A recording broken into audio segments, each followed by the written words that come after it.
ओम श्री गणेशाय नमः। बोलिए भगवान बद्री विशाल की जय।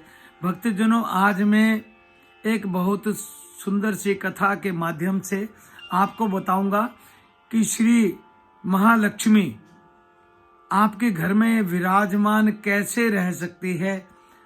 ये बड़ा सुंदर सा उपाय मैं आज आपको बताऊंगा। यदि आपने यह उपाय कर लिया तो लक्ष्मी सदा सदा के लिए आपके घर में विराजमान हो जाएगी। तो मैं आपको ये कथा सुना रहा हूं।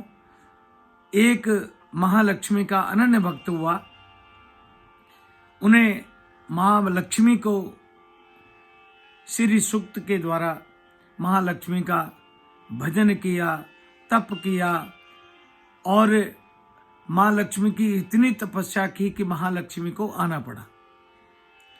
महालक्ष्मी आई, दर्शन दिए। बड़े ही सुंदर स्वरूप महालक्ष्मी का देख करके भक्त बड़ा गदगद हुआ। उन्होंने महालक्ष्मी को प्रणाम किया और जैसे ही पांव छूने लगा तो जैसे पांव छुए तो उसने क्या देखा कि महालक्ष्मी तो इतनी खूबसूरत है, इतनी सुंदर है, परंतु उनके पांव एकदम काले, बड़े ही अजीब से थे। भक्त एकदम चौंक गया। भक्त ने महालक्ष्मी को कहा, हे महालक्ष्मी, आप इतनी सुंदर हो, आपकी दिव्यता चारों तरफ फैल रही है, परंतु ये आपके पांव ऐसे गंदे क्यों हैं, इतने काले क्यों हैं? महालक्ष्मी ने कहा, हे भक्त, मैं आपको वरदान देने के लिए आई हूं।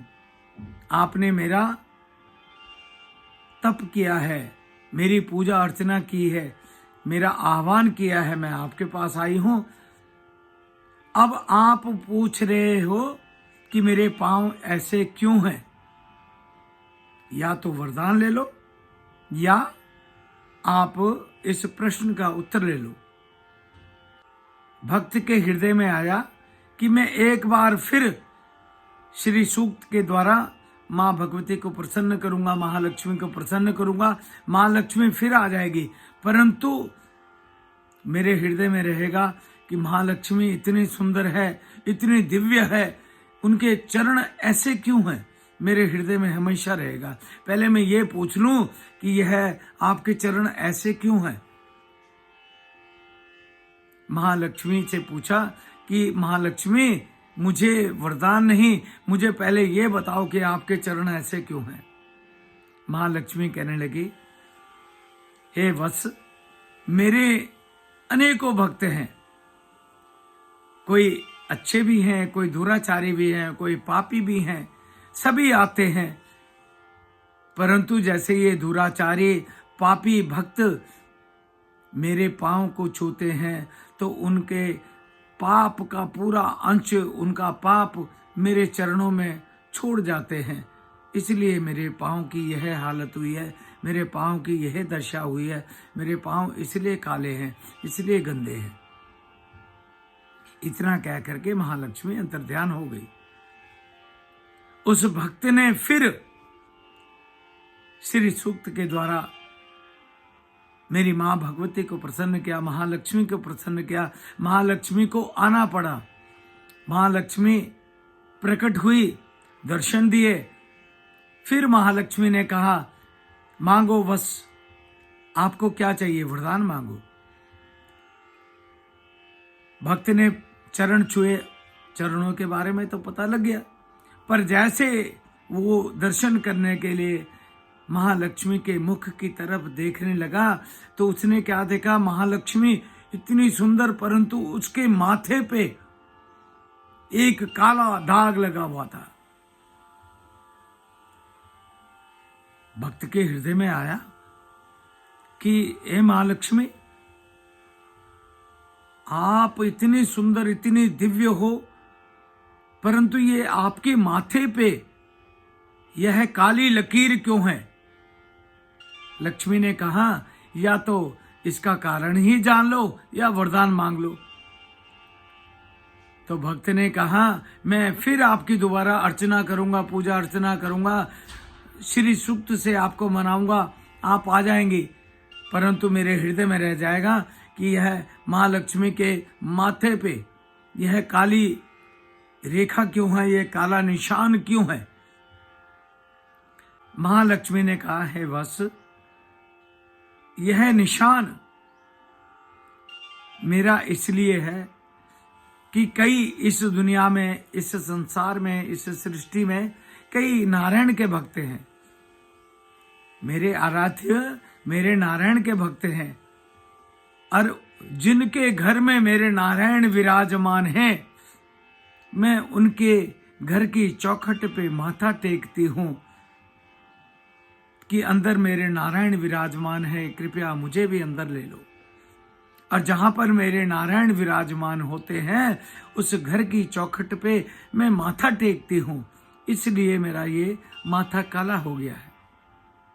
यह सुनकर भक्त बड़ा प्रसन्न हुआ, महालक्ष्मी को प्रणाम किया, महालक्ष्मी अंतर ध्यान हो गई।